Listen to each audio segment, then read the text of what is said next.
Welcome back to Mario Luigi Superstar Saga, where we're going to be actually doing our jobs and do some proper plumbing. Something we have not done for a long time, if ever. Yeah. But we still got some enemies to clear out down here. Even when we're supposed to be plumbing, we can't stop at adventuring. Exactly. And this is Lady Lima's way of asking to prove ourselves of being the Mario Brothers by showing off our work ethic. Is our plumbing just hammering corks into holes? Are you telling me that you've never hammered a pipe before? To tell you the truth, I might have hammered a pipe before. I have definitely done some makeshift plumbing whilst at not a B&B, but like one of those Airbnb type of things.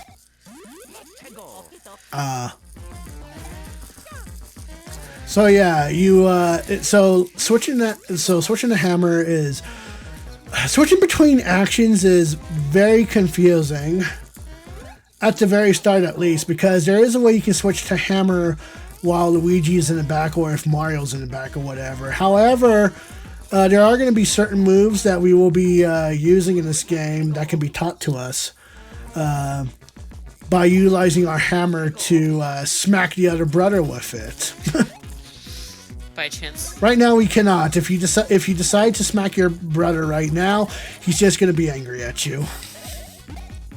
Which is a fair reaction. Yeah.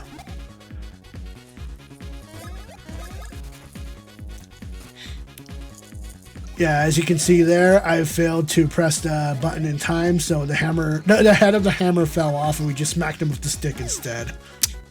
I don't just hate that when you get smacked with a stick. I don't think I can't recall if I ever been smacked by a stick or not. Never been smacked by a stick? No, I don't think so. You didn't use sticks to sword fight as a child? No, I just punched. Me punch. Oh, well, there's no fun in that. You gotta have sword There duels. is if you've been watching Dragon Ball Z. That's not real fighting. Unless you have secret powers I don't know about.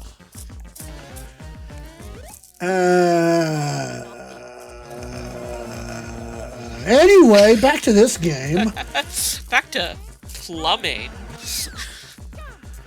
Yeah, there are certain corks that you smack that can summon enemies in this particular dungeon. But as I've stated before, I am going to be taking advantage and going through every battle so I can get all the experience point that I can get. So, at least in the dungeons. Yeah, at least in the dungeons. Fuck those overworld bitches. Yeah. Anyway, we utilize the spin move to turn these little valves and oh no, the corks! That didn't they solve flew the out. problem! Who would have thunk it? No. Yeah, right? It didn't work the first time, just try and try again. Right. We'll hammer them harder this time.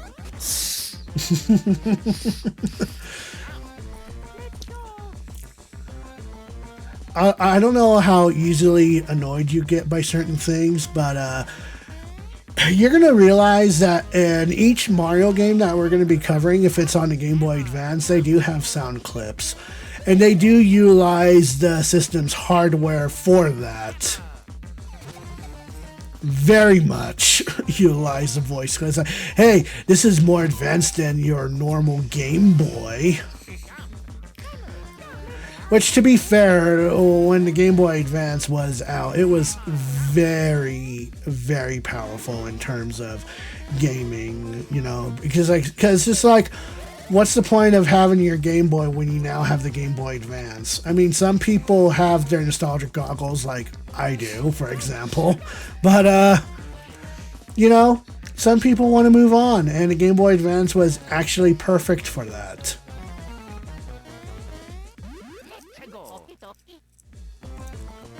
these little... What are those little purpley, cloudish looking guys? So they are known as Buzz. I think they're known as... I used to know their names off the top of my head too. They start with the word buzz. Basically, they're small little bees that just hop around. Oh, I'm sad that we're killing bees. Well, to be fair, these particular bees do not have little stingers and they do not pollinate, they just attack. I was gonna say, I mean, the fact that they don't have stingers just makes it worse for fighting them, but... But I guess if they don't pollinate, they are cute though. And they are a reference enemy from the Mario Brothers arcade. And by the way, you may have noticed that there was another game that we can choose from the start menu. You may notice there was a Mario Luigi game, and then there was the Mario Classic game. For each Mario game that was released on the Game Boy Advance, it did come with an additional game, which is the remake of the Mario Brothers arcade game. So you essentially had two games in one. Bonus. Yep. And I do cover the Mario Brothers arcade game for the sake of this playthrough, so we will be seeing that at the very end of this playthrough. Nice. I wanted to show that at least once, because if I'm going to cover any other Mario game on a Game Boy Advance, I might as well show off the Mario Classic now rather than later.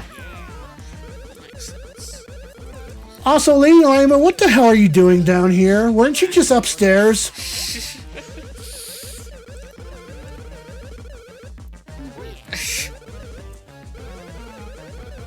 Oh.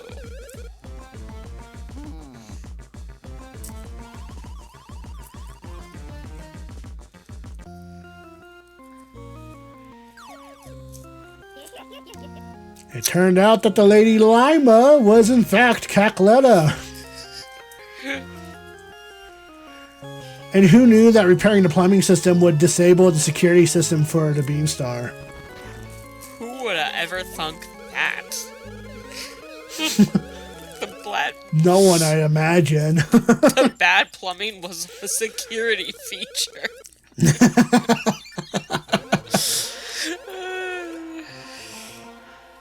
So the Beanstar is a powerful little thing for the Bean Kingdom, and Cackletta is planning on utilizing both the Beanstar and Princess Peach's voice for whatever reason. It'll be explained later on in this game as the plot progresses. You know, I nearly forgot that all this was for getting Princess Peach's voice back. Yeah. But we're essentially at the end of this dungeon, and we're about to face off against a new boss.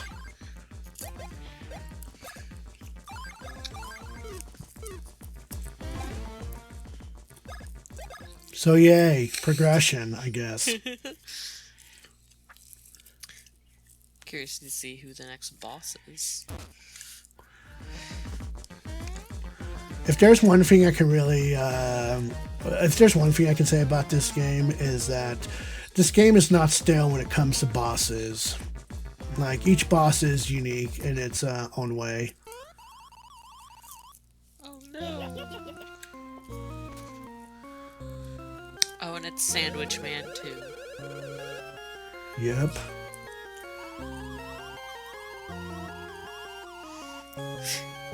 Or today it's Snack Cakes. You haven't bothered to pay a visit to your host, Queen Bean. Oh no. Gru hoo hoo. Perhaps the three of you can sit down over tea to discuss the finer points of foreign policy. So yeah, we go against possessed Queen Bean. Damn, that is... And the Go ahead. Oh, I was gonna say, if it wasn't obvious, you don't want to bounce on her head. That bean is had some miracle growth. Basically, you want to jump on Queen Bean's arms first so that they deflate. Focus on the arms first, and as soon as they deflate, that's also a reason. I don't know what the fuck I'm trying to say here. Defeat the arms first, and then once you defeat the arms, the crown itself will fall out, and then you can bounce on her head. I do like that this game actually takes like spiky things into consideration. Yeah. Because otherwise, if you jump on her head, then you will take spike damage. I love that. And although there are additional enemies to attack here, I'm going to be mainly focusing on attacking the boss itself because, for one, these guys are a complete fucking joke. And they're just not worth defeating. And you will realize once her arms are inflated again, they're just going to end up being gone anyway because of her attack, so there's just no point of attacking them when you can just spend your time focusing on the main boss itself. Because at the end of the day, she's what's going to do damage to you. And she can always probably, if you defeat the green beans down there, I assume she's going to spit out more green beans as well. Yeah. But you may have saw the word advance. That just means that we can now utilize the advanced version of the move. Which again, I will not be showing off in this playthrough because I cannot remember the moveset for the life of me.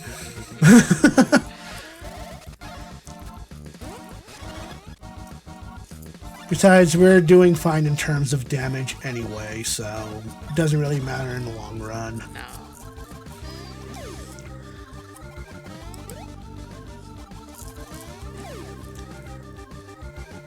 Oh, she's getting angry. I like how her arms reinflating also made the crown just magically come back to her head. Oh yeah.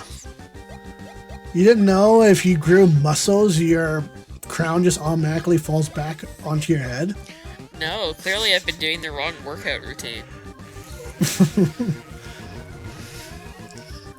So yeah, you really want to try and be careful on dodge those moves because it obviously does more damage than you may think. There are ways that you can revive one of your brothers if they happen to fall in battle. That's what the one-up mushrooms are for. They are used to revive your brothers, so... Handy to have, and there goes the crown! And it's a nice little nod to the Mario franchise as a whole, because one-up mushrooms, well, they give you one-ups in the platforming games. Here, they're used to revive your brothers. It's a nice little attention to detail. Indeed.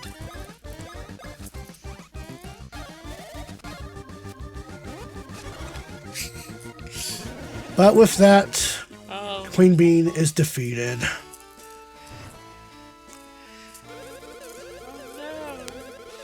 A belly bletchworm.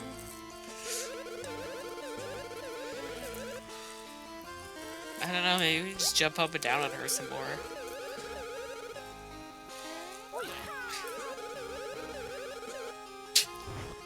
They know nothing of what they speak of, but they are so determined. Yes. Oh, you just have to spit it out. Man, we just need to tickle her gag reflex. We're not going to go into detail as to how we're going to tickle that gag reflex. I mean, there are a lot of ways. Oh yeah.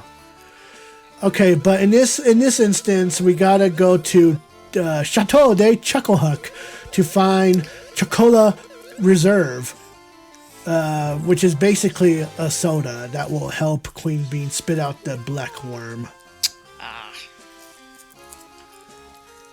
So we got the brooch that will allow us to enter Chateau de Chucklehuck, and that is going to be our next stop in this adventure, so...